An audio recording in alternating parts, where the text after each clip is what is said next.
boy. How are you? It's good to see you. Oh, hello, George. Hello, George. Is that the way to talk to an old cellmate? How about that, Margie? Look, I was just getting ready to leave. Well, what can I do for you? Well, nothing.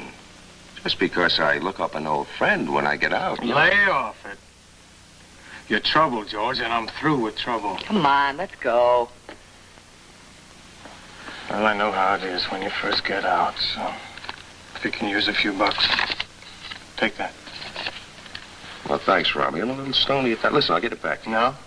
Don't bother.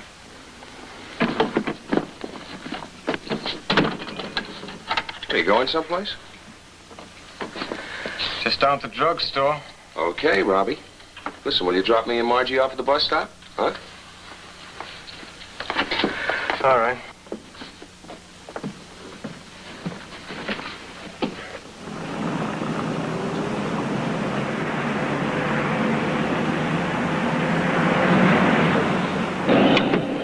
I'll go in with you, Robbie. I thought you were in a hurry to catch your bus. I'm out of cigarettes. Anyhow, you were going to get a magazine or something, weren't you? Sit tight, honey. We'll be right out.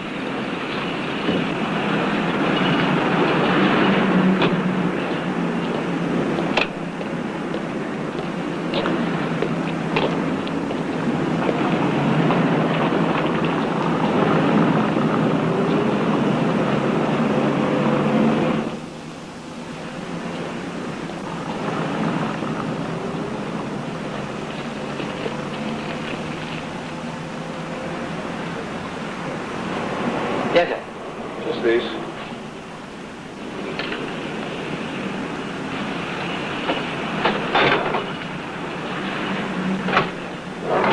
Anything?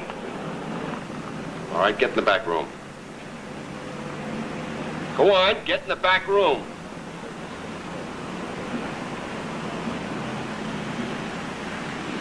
Go on, in the back room. Go on. Police, drop it!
If there was any man in town who should have known I couldn't possibly concern myself with a routine criminal case, it was Harold Stern.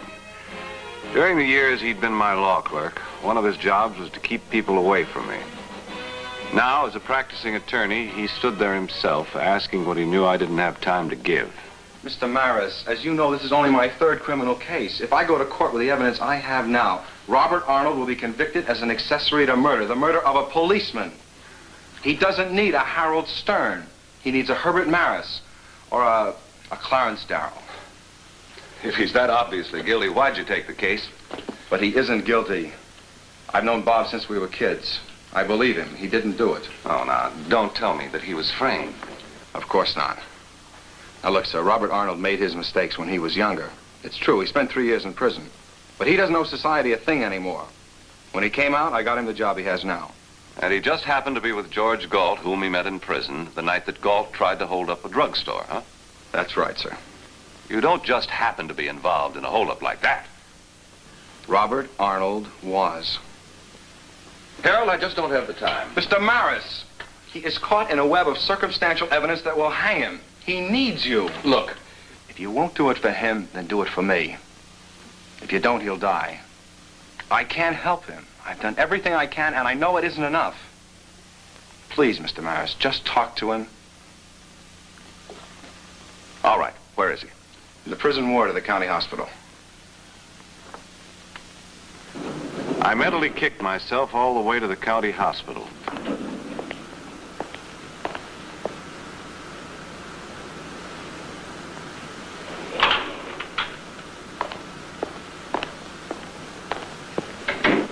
I knew that if the evidence against a man was so strong that even a smart lawyer like Harold Stern felt he'd be convicted, the man is usually guilty. But I also knew that Harold Stern was honest and put into practice the high ideals he professed. So I convinced myself that I owed him this much.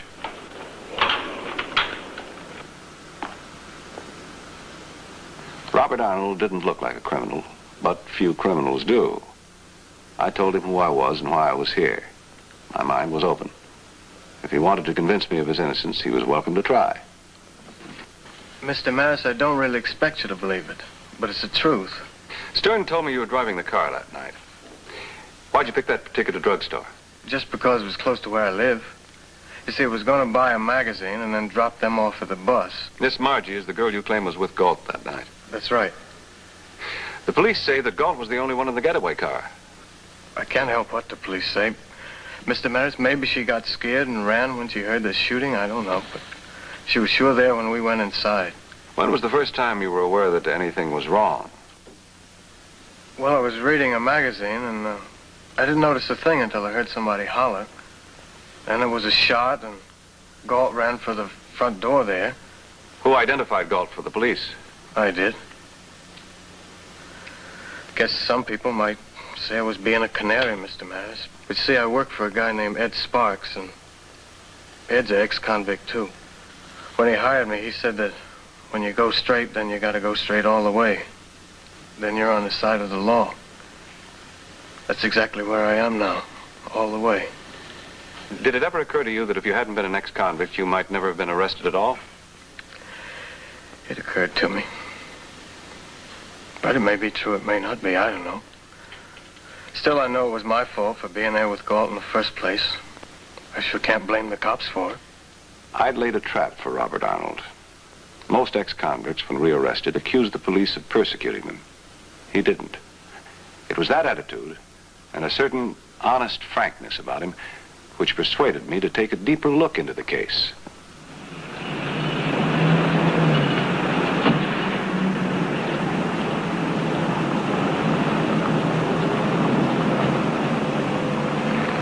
The owner of the store Galt had tried to rob was named Thompson.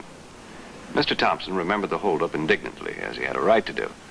The ironic thing was that he'd been held up 3 times in the past 2 months, so the police occasionally staked out his store as a matter of routine. Then I asked him about the girl Arnold claimed was in the car. Mr. Maris, I don't know anything about any blonde. To tell you the truth, I didn't even see the car. Maybe there was a girl outside, maybe there wasn't. Had you ever seen Arnold before the night of the robbery? You mean the fellow at the magazine rack? Oh, sure, he comes in sometimes, buys a little something, mostly magazines. Must have read a lot. Don't you think it's strange that if a man like Arnold was going to plan a robbery, he'd have picked a store where to almost certainly be recognized? Well, I never thought of that. It does seem kind of funny, doesn't it? It certainly does.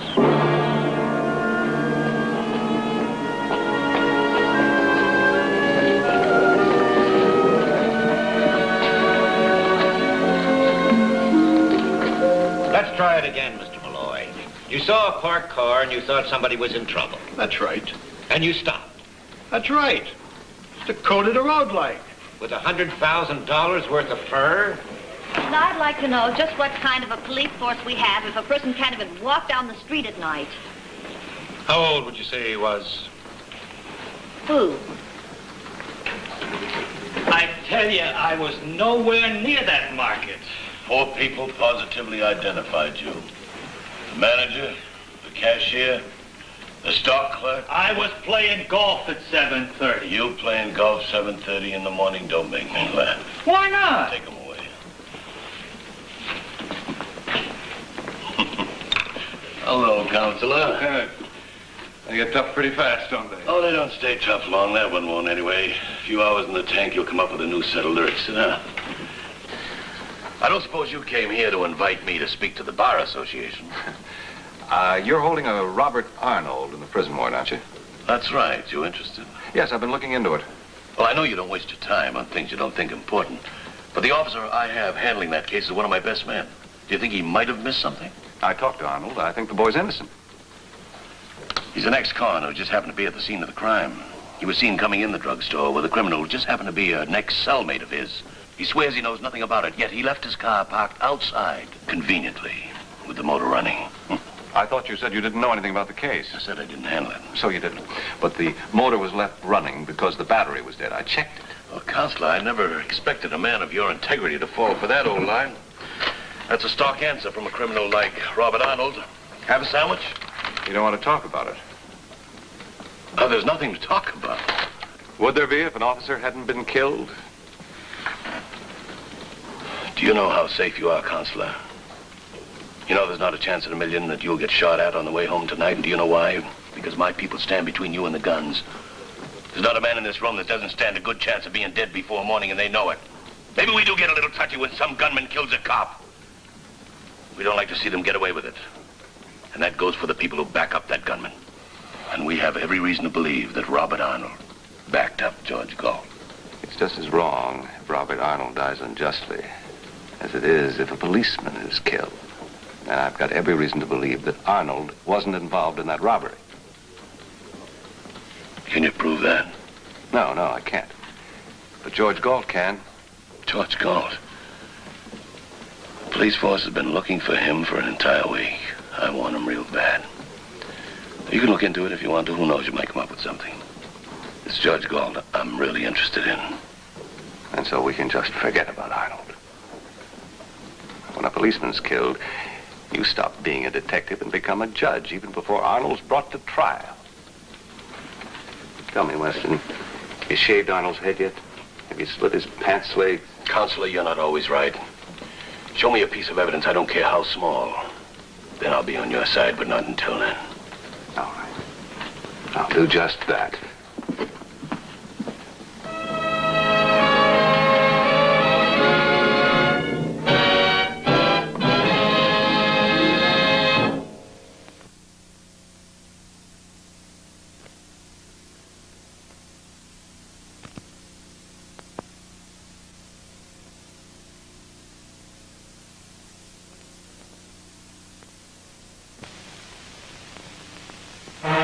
The name of Ed Sparks, Arnold's employer, had repeatedly come up in the course of my investigation.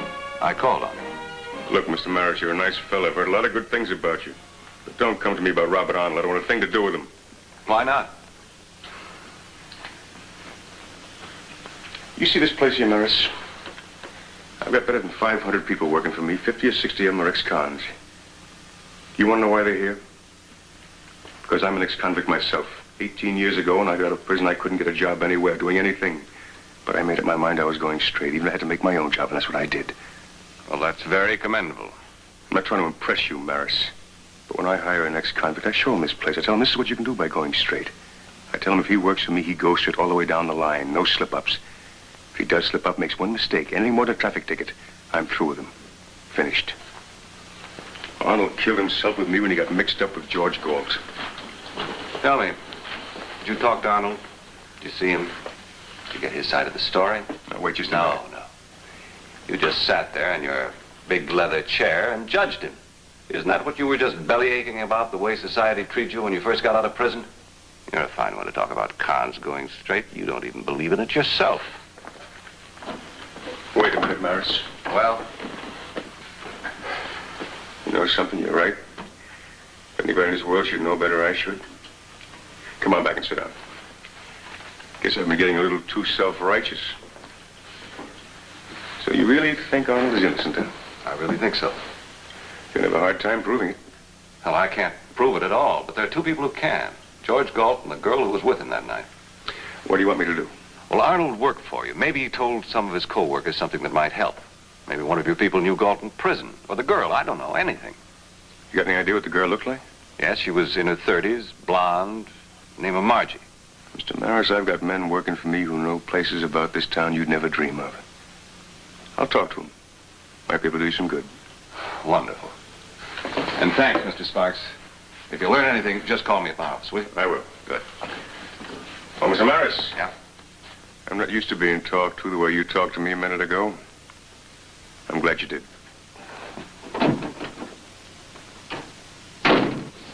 That night, Ed Sparks brought me the news that one of his drivers had known Galt in the old days. Galt had run around with a blonde girl named Margie then.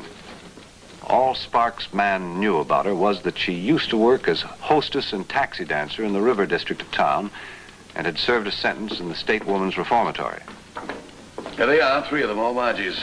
And you were right. I said one of them used to run around with Galt before he was sent up. Now, if your man can pick the right Margie out of these 3... But if he picked her out of just 3, you might say he was just lucky. But if he picked her out of 7, can I take all of these over to the county hospital? Sure, I'll go along with you. We showed the 7 pictures to Robert Arnold. He'd never seen the first 4. But he positively identified the 5th, Margie Cleaver, as the girl who came to his room with George Galt.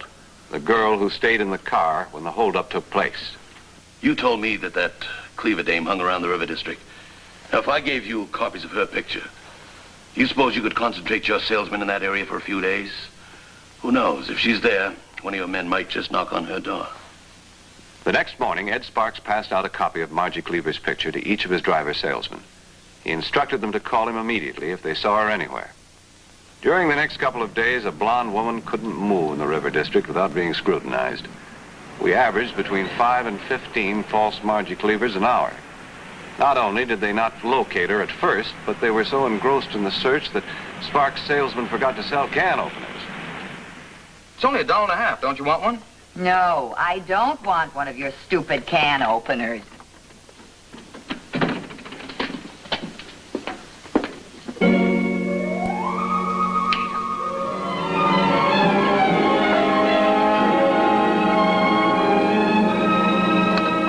Hello, Mrs. Sparks. Hi, this is Hal Auerbach. Look, I just found the girl that we're looking for. Half an hour after Ed Sparks was told that one of his salesmen had located Margie Cleaver, I rang her doorbell.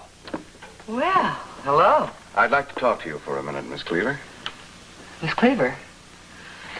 Miss, if you don't talk to me now, you'll be talking to the police next. You're not a cop? I'm an attorney. Oh, I don't need a lawyer. Are you sure?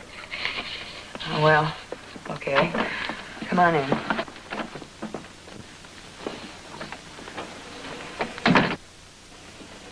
Well, what do you want? To save a man's life. Robert Arnold. I never heard of him. And I suppose you never heard of George Galt either. George who? Oh, look, Miss Cleaver.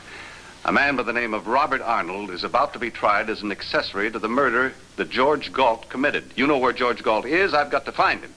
I've never heard of George, what's his name? And even if I did, do you think I'd blow the whistle on a killer? I got my own neck to worry about. Arnold swears that you were in his car the night of the robbery.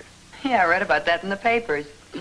Cops say he's lying. Well, the police aren't so sure anymore. They've got a theory. They figured that anyone who was sitting in that car, not expecting bullets to start flying, would drop to the floor when the first shot was fired. I'd do that, wouldn't you? You get out of my house, mister. I didn't have any trouble finding you, Margie. And I'm not nearly as efficient as the police. And I wouldn't try calling him and warning him. The phone might be tapped. Get out!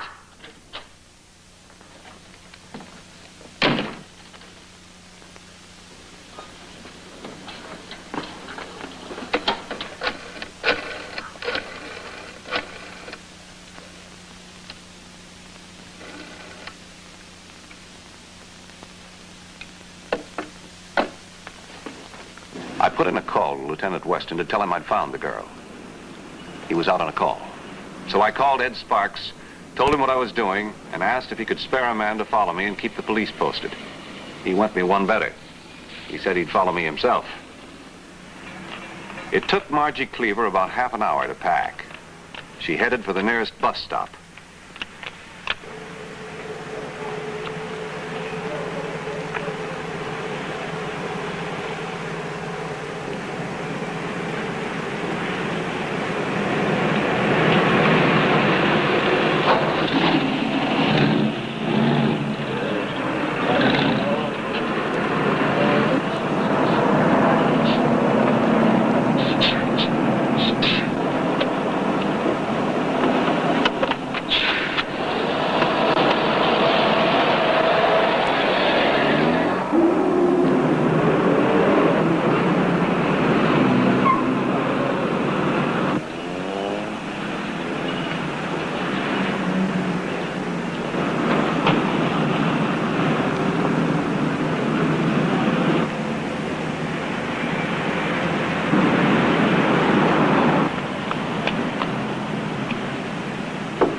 operator of the motel, a Mrs. Bacon, said that the occupant of Unit 4 was a George Burke who had lived there quietly for a week and a half. When I gave her a description of George Galt, she said it sounded like Mr. Burke. I asked her if I could use the phone.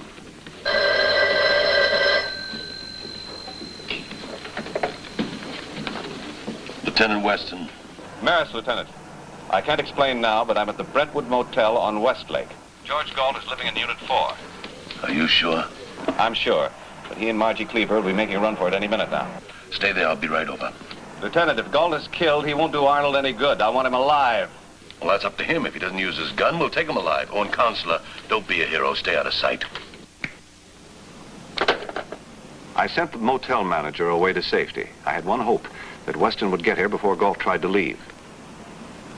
He didn't.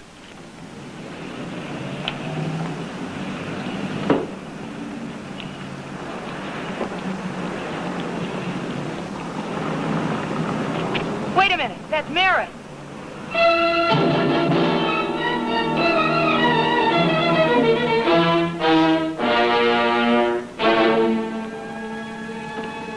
George, it's the police. Let him go. They're coming.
Help yourself, baby. I'm getting out of here.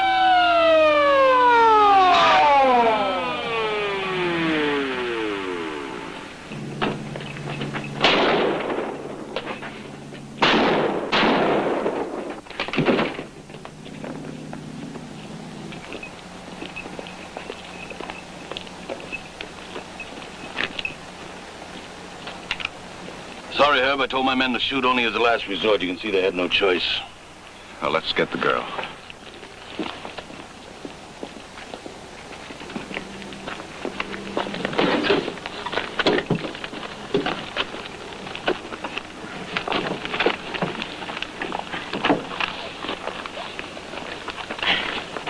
I think my leg is broken. It'll be taken care of. Oh, Margie, he left you in the car again, didn't he?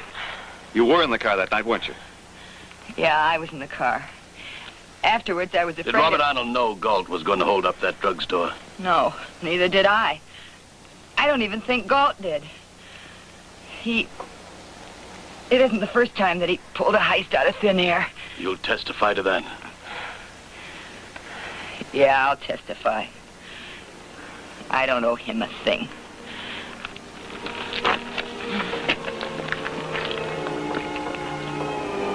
That's good enough for me. I think it's good enough for the grand jury, too.